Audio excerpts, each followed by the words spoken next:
Hello friends, आज मैं आपसे बात करने वाला हूँ इंटरव्यू के बारे में। जो आप प्रीकास्ट इंटरव्यू, क्रेडिबिलिटी इंटरव्यू या आप कह सकते हैं यूके एम्बेसी इंटरव्यू, जिसे आप एम्बेसी इंटरव्यू कहते हैं, उस इंटरव्यू के बारे में हम बात करने वाले हैं। ये इंटरव्यू सेम ही होते हैं, प्रीकास्ट और एम्बेसी इंटरव्यू, इसमें कोई डिफरेंट नहीं होता।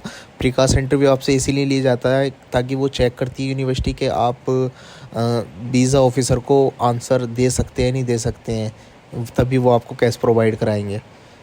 तो वो प्रीकास्ट इंटरव्यू आपसे इसीलिए लिया जाता है। तो सेम क्वेश्चंस ही होते हैं, कुछ उसमें डिफरेंट नहीं है। तो मैं आपको आज एम्बेसी इंटरव्यू के बारे में बताने वाला हूँ कि क्या क्वेश्चन आपसे एम्बेसी पूछती है, ये क्या क्या क्वेश्चन आपसे प्रीकास्ट में पूछे जाते हैं, क्रेडिबिलिटी इंटरव्यू में पूछे जाते हैं। तो बिना किसी देरी के वीडियो शुरू करते हैं। यूके इंटरव्यू स्टार्टिंग के जो क्वेश्चंस रहते हैं वो नॉर्मल बेसिक क्वेश्चंस रहते हैं।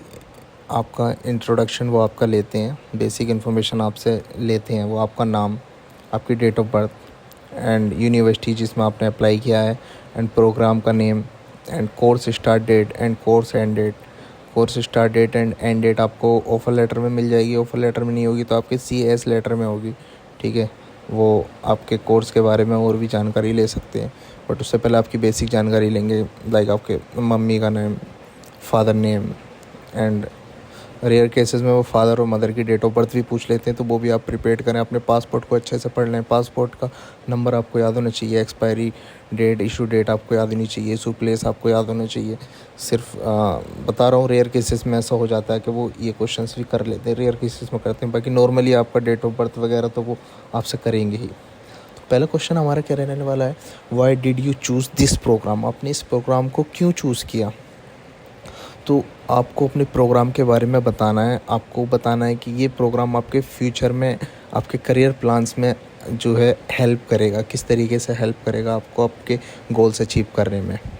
कि मैंने बिजनेस प्रोग्राम लिया है, मैं बिजनेसमैन बनना चाहता हूँ। बिजनेसमैन को साइड करते हैं, जैसे आपने कोई MBA आप कर रहे हैं, तो मैं मार्केटिंग मैनेजर में इंटरेस्ट रखता हूँ, मैं मार्केटिंग मैनेजर बनना चाहता हूँ बिकॉज़ मुझे इसमें इंटरेस्ट है। मार्केटिंग मैनेजर करके मैं इतनी सैलरी अर्न कर सकता हूँ।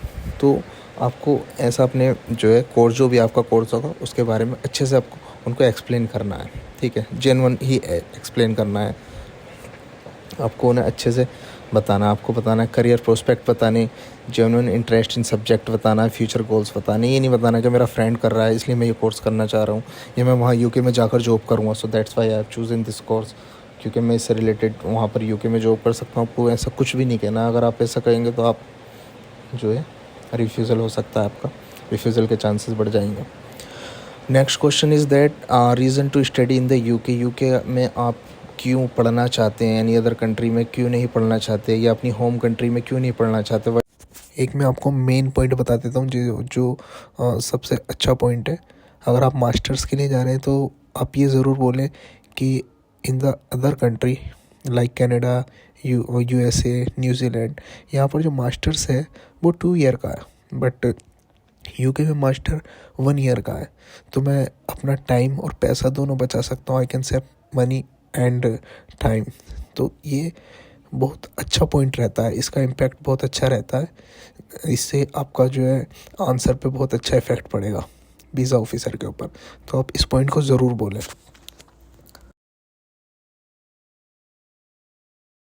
ठीक है।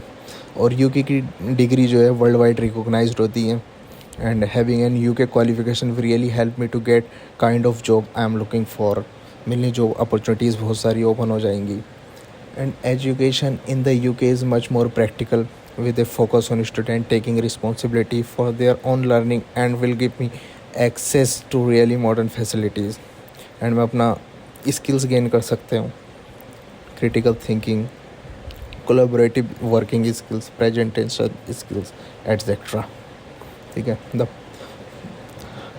पार्ट थर्ड इज़ दैट कि इसमें आप बता सकते हैं वहाँ पर 140 डिफरेंट कंट्रीज़ के पीपल्स वहाँ पर स्टडी करने के लिए आते हैं, तो आप उनके बारे में जान सकते हैं और उनके कल्चर के बारे में सीख सकते हैं।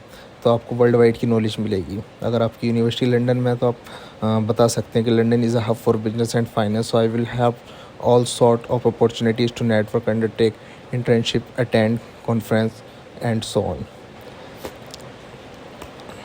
अब हमारा नेक्स्ट क्वेश्चन रहने वाला reason to study at Middlesex. अब यूनिवर्सिटी आपकी कोई भी हो सकती है।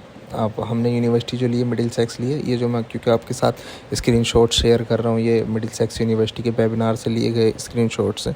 मैंने सोचा आपको शेयर कर देता हूँ, आपको काफ़ी नॉलेज मिल जाएगी। तो इसमें आपसे पूछा जाएगा Y you choose this university. तो आपको 2 यूनिवर्सिटीज़ और लेनी है, ठीक है। 2 यूनिवर्सिटीज़ आपको और ले लेनी है जिनकी रैंकिंग इस यूनिवर्सिटी से कम हो एंड उनकी फैसिलिटीज़ कम हो एंड उनकी फ़ीस ज़्यादा हो, स्कॉलरशिप प्रोवाइड ना कर रही हो। मतलब जितने पॉइंट आप प्लस ले सकते हैं इस यूनिवर्सिटी के अकॉर्डिंग, तो उतने ही मतलब इस यूनिवर्सिटी के जितने प्लस पॉइंट ले सकते हैं उन यूनिवर्सिटी से उतना ही वैसी ही यूनिवर्सिटी ढूंढें। आपको क्या करना है, कंपेयर करना है कि I have chosen Middlesex university because the ranking is too good than these universities, the facilities is too good than this university, ranking is too good and modules also too good। आपको module बता देने कि इस university में ये module मिल रहे हैं but इसमें मुझे ये नहीं मिल रहा है। एंड फीस, ये यूनिवर्सिटी मेरे को स्कॉलरशिप प्रोवाइड करा रही है, आपको अपनी स्कॉलरशिप के बारे में बता देना है, ठीक है। एंड आपको क्यून इंडस्ट्री अवार्ड्स के बारे में नहीं बताना है, मल्टीपल एंट्रीज पॉइंट्स नहीं बोल रहे हैं, playground, pool table, food teachers, ये सब जो है एटसेट्रा। आपको ऐसे क्वेश्चंस जो है नहीं बोल रहे हैं। आपको नहीं ओवररेटेड यूनिवर्सिटी के बारे में बोलना है कि ये लंदन की बेस्ट यूनिवर्सिटी है, ऐसी यूनिवर्सिटी पूरे लंदन में नहीं है, इतना भी आपको बड़ा चला कर नहीं बोलना है। वो भी नेगेटिव इम्पैक्ट जो है आपकी वीज़ा पे पड़ सकता है, ठीक है। नेक्स्ट क्वेश्चन रहने वाला आपके कोर्स के बारे में, Y you choose this course. तो आपको अपने कोर्स की नॉलेज होनी चाहिए, डीप नॉलेज होनी चाहिए। Y you choose this course example के लेने चाहते हैं, मैं MBA कोर्स है एग्जांपल के हम लोग ले लेते हैं। तो why you choose this course, I have chosen this course because this course is related to my previous course, क्योंकि आपने जो प्रीवियस कोर्स किया था आपके प्रीवियस कोर्स से रिलेटेड है। And it will be help me for understanding principle and practicals of business management. Business management को समझने में मेरी हेल्प करेगा। And I will have lots of job opportunities after complete this course. This course complete करने के बाद मेरे पास बहुत सारी जॉब अपॉर्चुनिटीज़ होंगी बिजनेस फील्ड में। तो इस तरीके से जो है आपको अपने कोर्स की नॉलेज होनी चाहिए, ठीक है। एंड सेकंड चीज़ क्या है, वो आपके कोर्स में से आपके मॉड्यूल पूछते हैं। मान लीजिए आपका कोर्स क्या है, आपने कौन सा कोर्स चूज़ किया, आप चूज़ MBA चूज़ किया, तो आपके मॉड्यूल्स क्या है, मॉड्यूल्स आपके जो कंपलसरी मॉड्यूल्स आपको याद होने चाहिए। एंड कंपलसरी मॉड्यूल्स में से आपसे 1 या 2 मॉड्यूल्स के बारे में एक्सप्लेनेशन भी लेंगे वो कि भाई ये मॉड्यूल में क्या है, आप क्या सीखोगे, what will you learn in this module. तो आपको वो एक्सप्लेन करना पड़ेगा। तो आप जितने भी मॉड्यूल हैं सबके बारे में अच्छे से पढ़ लेना, ठीक है। तो आपको क्या बताना है अपने कोर्स के बारे में, मैं आपको एक बार बता देता हूँ और क्या नहीं बताना है। आपको बताना है मेरा कोर्स में ये मॉड्यूल हैं, वो इतने क्रेडिट्स हैं, आपको क्रेडिट्स बता देने हैं, टीचिंग मैथोलॉजीज़ बता देनी है आपको, असेसमेंट कैसा आपका कोर्स असेस्ड होगा आपको वो बता देना है, ठीक है। और आप पार्टिकुलरली जिस मॉड्यूल में इंटरेस्ट है उसके बारे में बताना है, इस मॉड्यूल के में मैं इंटरेस्टेड हूँ और क्यों इंटरेस्टेड हूँ वो आपको बता देना है, ठीक है। आपको ऐसा जवाब नहीं देना why you choose this course. तो officer I am not sure, will check it when I get a visa. तो ये ऐसा कुछ आपको नहीं बोलना है, आपको प्रॉपर एंड जेन्युइन आंसर देना, अच्छा आंसर देना है, ठीक है। आपका आंसर नॉर्मल होनी चाहिए, नहीं ज़्यादा आप बड़ा चढ़ा कर बोलते हैं तो फिर वो भी ज़्यादा अच्छा नहीं रहता, ठीक है। क्योंकि आप अगर ज़्यादा एक्सेगरेटेड करते हैं तो वो क्रॉस क्वेश्चन कर देते हैं। तो आप ऐसा ना करें। जैसा अगर आप यूनिवर्सिटी के बारे में कुछ एक्स्ट्रा बोल देंगे तो वो क्रॉस क्वेश्चन मार देंगे, भाई यहाँ तो ये भी यूनिवर्सिटी आपने ये क्यों नहीं चूज़ करी फिर, ठीक है। हाँ, नेक्स्ट क्वेश्चन इज़ फैसिलिटीज़। आपको फैसिलिटीज़ सर्च कर लेनी है, यूनिवर्सिटीज़ की फैसिलिटीज़ के बारे में बता देना है, ठीक है। यूनिवर्सिटी की जो फैसिलिटी पूछ सकते हैं वो आपसे क्या फैसिलिटीज़ मिली। जैसे मिडिलसेक्स में जो हमें मिलती है, सेपरेट लाइब्रेरी है, lecture theatres and seminar room and equipment with bluetooth and visualisers and other audio visual equipment, IT facilities and micro labs. And business students should know about the finance market suite and enterprise development hub and startup and other business games. Use the web pages, include the virtual tools. facilities के बारे में आपको पता होना चाहिए, ठीक है। Living cost according to UKVI जो आपका लिविंग कॉस्ट है 1334 पाउंड पर मंथ जो है आपका रहने वाला है, ठीक है, 1334 पाउंड पर मंथ।